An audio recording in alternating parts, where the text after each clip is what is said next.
안녕하세요 여러분. 공부를 하는 겁니다. 을미, 을묘, 경신, 경진, 이게 남자일 경우와 여자일 경우를 이렇게 써놨습니다. 자, 남자면은 대운이 역행으로 가는 거죠. 그죠? 대운이 이렇게 역행으로 가는 겁니다. 여자인 경우에는 순행이죠. 대운 자체는 그냥 5대운으로 놓은 겁니다. 하나의 사주를 가지고 두 개로 응용해서 공부를 해보라, 이런 마음으로 해놓은 겁니다. 이 사주가 부자 사주인지 가난한 사주인지를 한번 살펴보시기 바랍니다. 신함하죠. 경신이 났잖아요. 등령했잖아요. 득세도 했죠. 그죠? 인성을 또 받았으니까 신함하다. 그러면 이 사람의 재는요, 목이 되죠. 금의 재는 뭐다? 목이잖아요, 목. 자, 목인데 월에다가 을묘, 그죠? 뿌리가 튼튼합니다. 그리고 을미, 이게 목이죠. 해묘미 목국을 짰기 때문에 재도 굉장히 튼튼하다. 이 사람이 이거도 강하고 이거도 강하잖아요. 신왕, 제왕이 된 거죠. 이렇게 재도 왕하다는 얘기잖아요. 이렇게 큰 부자는 어디서 나는 거예요? 하늘에서 난다는 거예요. 그러니까 제천이잖아요. 제천. 그 다음에 소부자는 어디에서 나는 거예요? 재인에서 난다. 사람 손에 달려있다는 얘기가 됩니다. 하늘에서 낸 그런 특별한 사람들 외에는 자기가 노력해서 부자를 이룰 수 있다, 이런 얘기도 되는 거죠. 부의 유무는 어떻게 판별합니까? 재성 유무에서 판별을 하게 된다는 얘기죠. 재성이 건전하고 풍부해야 되고 재성을 살찌우는 희신이 있어야 되는 겁니다. 남자 옆에 재가 붙어 있다면, 재가 붙어 있다는 얘기는 처가 되겠네요. 그러니까 남자 옆에 여자가 붙어 있다면 그 남자는 부자죠. 돈을 갖다가 만들어내고 지키고 감당하고서 큰 부자가 되려면요, 세 가지 조건이 있습니다. 첫 번째는요, 일단 사주가 신왕해야 돼요. 뭐라고요? 내 사주가요, 신왕해야 된다고. 신왕. 두 번째는 뭐다? 재가 왕해야 된다. 그러면 일단 신왕해야 되고 재가 왕해야 된다는 거죠. 이 사람한테 부합되는 거죠. 자, 신왕하죠, 재가 왕하죠. 그래서 신왕, 재왕이 된다, 이 말이죠. 그러니까 신강하다는 얘기가 되는 거죠. 그리고 재도 세다. 세 번째는 그 재를 갖다가 호재하는 관이 있어야 된다는 겁니다. 이게 관이 있어야 된다는 거예요. 관성이 있어야 된다는 거죠. 관성. 이 관성이 뭐냐면 호재한데, 호재. 관성이 재물을 지켜주는 거죠. 자, 여기서 보자고요. 관이 있어야 된대, 관이. 그럼 만약에 이게 여자라면, 금일간의 여자라면 관이 있어야 재물을 지켜준다는 뜻이 됩니다. 이거를 다시 풀어보면 이제 이번엔 남자가 되는 거예요. 남자가 금일간인데 이 내 여자죠. 금일간의 여자가 자식을 낳게 되잖아요.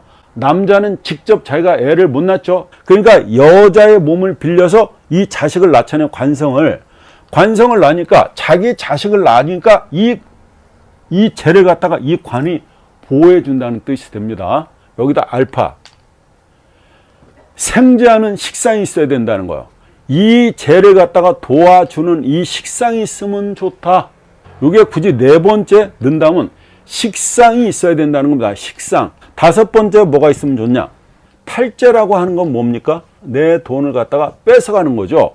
그 비겁이 없거나 있어도 비겁이 약해야 된다는 거예요. 어려운가요?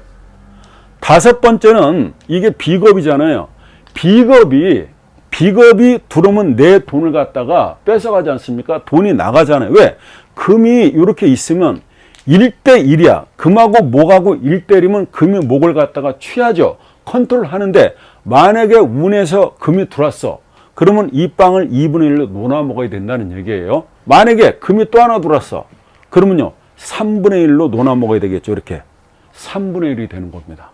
지금 다섯 번째는 뭐냐면, 탈재하는 비겁이 없거나 있으면 무력해야 된다는 거예요. 힘이 없어야 된다. 여섯 번째는 뭐냐면, 제가 희신 역할을 해야 된다는 거예요. 희신이면 뭐예요? 이 관성을 생해 준다는 얘기가 되는 겁니다. 예를 들어서 이런 거죠. 여자가 돈이 많아요. 돈이 많은데 이 관성을 도와주지 않으면, 남편 지갑을 열어보니까 지갑이 1,000원짜리 하나 들어가 있어. 근데 본체만 찬단 말이지. 그건 말이 안 되는 거예요. 여기서 5만 원이나 3만 원은 최소한 넣어줘야 되는 겁니다. 그게 와이프 아니에요? 그게 바로 재생반 한다는 뜻입니다. 재생반이 다른 재생반 아니죠. 엄청 그러면 와이프에 대한 고마움이 막 샘솟듯 솟을 거 아닙니까? 이 제가 희신역할 한다는 건 관을 갖다 도와주는 겁니다. 다시 돌아와서 부자 사주를 어떻게 감명하느냐. 첫 번째, 3가지는 반드시 있어야 된다는 얘기가 되는 겁니다. 신왕해야 된다. 그러면 제가 왕해야 된다. 그 다음에 그 죄를 지킬 수 있는 관이 있어야 된다는 거죠. 그 다음에 플러스 알파로 식신상관이 있어야 된다. 그래야지 생재를 하니까요. 5번째는 탈재, 비견겁재가 없거나 있으면 무력해야 된다. 힘을 못 써야 된다는 얘기가 되는 겁니다. 제가 희신 역할을 해야 된다는 겁니다. 이렇듯이 부자가 되는 사주를 갖고 태어나는 것이 만만치가 않다는 것을 우리가 사주에서 알 수가 있는 겁니다. 물론 자기 사주에서 알 수 있는 거죠. 자기 사주를 놓고 지금 여기다 대입하면 알게 되겠죠. 자, 경신일주는요, 신왕하죠. 경신도 녹을 놓고 을도 여기다 녹을 놨잖아요. 그러니까 각자가 녹을 갖고 있어서 부자 명제는 틀림없죠. 이 사람이. 이 사주를 자세히 따져보자면은 경신일주는 신왕하고 이 경금의 재가 이거잖아요. 목이잖아요. 을묘가 월주에 있죠. 월주에 그 뿌리를 튼튼하게 내리고 있습니다. 그 재가 연간에 투출되어 있죠. 이렇게. 굉장히 좋죠. 더욱더 좋은 것은 연간 지지에다가 뭐를 갖고 있습니까? 재고를 갖고 있다 이 말입니다. 이렇게 재고를 갖고 있다. 재고가 뭐예요? 돈 창고죠. 왜? 이건 뭐야? 목의 고지잖아요. 목고니까 이 사람한테는 돈 창고, 부자명이 확실하다. 그런데 여러분, 이 천간은 뭐예요? 보여지는 것이죠. 그래서 누구나 쉽게 아는 겁니다. 아무에게나 그냥 알려주는 정보가 된다 이 말이죠. 그게 천간이죠. 근데 지지는요, 이 지지는 드러나는 게 아니에요. 이 지지는 드러나지 않기 때문에 이 사람이 부자인지 거지인지 말을 안 하면 알 수가 없는 거예요. 천간하고 다른 거죠. 천간은 에드벌론처럼 보여진다니까요. 알 수 있다 이 말이에요. 근데 지지는 보여지지 않는 것이다.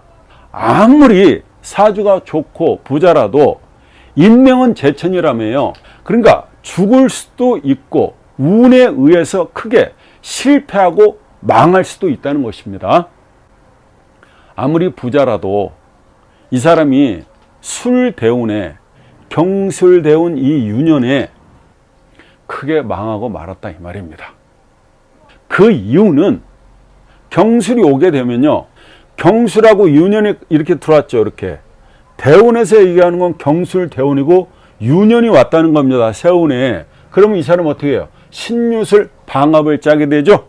신유술 방합을 짰다는 얘기는 이게 뭐예요? 경금이 극도로 태강해지면서 오만음이 극체에 이르는 운을 만나겠다는 얘기가 되는 겁니다. 안 그래도 이 사람이 신왕하잖아요. 신왕 제왕인데 진술충을 때리죠. 그죠? 진술충을 때리게 됩니다. 술미형도 하게 됩니다. 이렇게 술미형도 하게 돼요. 진술충, 술미형으로 한 방 먹은 상태에서 재차 묘유충이 가해지는 거죠. 재차 묘유충이 때려진다 이 말입니다.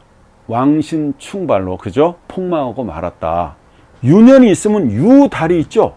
경술대운에 유년이 들어왔고 그 다음에 유라는 월이 들어와 있다 이 말입니다. 그래서 묘유충이 강타함으로써 다시 이 사람이 그만 세상을 뜨고 마른 것입니다.